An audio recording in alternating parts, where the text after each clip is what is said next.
You're watching KVAL News at noon. Well, our ongoing coverage now on that train derailment and the cleanup process happening up in Corvallis. This video was taken earlier today showing this substance leaking out of one of those derailed train cars up in Corvallis.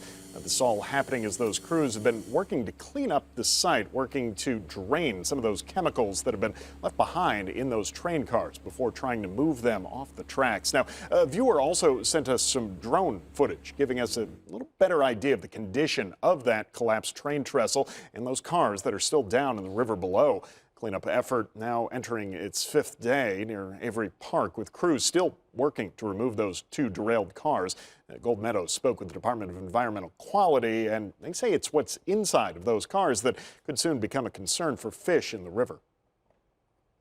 Just one rail car became fully immersed by the water when a train trestle crumbled under the weight of a passing 19-car train in Corvallis Saturday. That rail car carried urea fertilizer, which converts to ammonia when it comes in contact with water. In large amounts, ammonia can be deadly to fish, but DEQ says so far there are no noticeable impacts. We haven't seen any dead fish or any visual indication of impact to the river. We are collecting daily a set of 6 water samples, 1 upstream and 5 downstream of the location of the wreck. Those daily samples will be tested for nitrogen and ammonia. Right now, DEQ's top focus and the top focus of the response is to keep all the product out of the river that we can. And so we're focused on stabilizing the scene and getting all of the urea offloaded from those cars. The cars came crashing into the river Saturday due to what city officials called a structural failure of the wooden trestle bridge that collapsed as the train crossed. Since the collapse of the trestle, workers have built a road leading to the edge of the river along with a large pad on that road for a crane.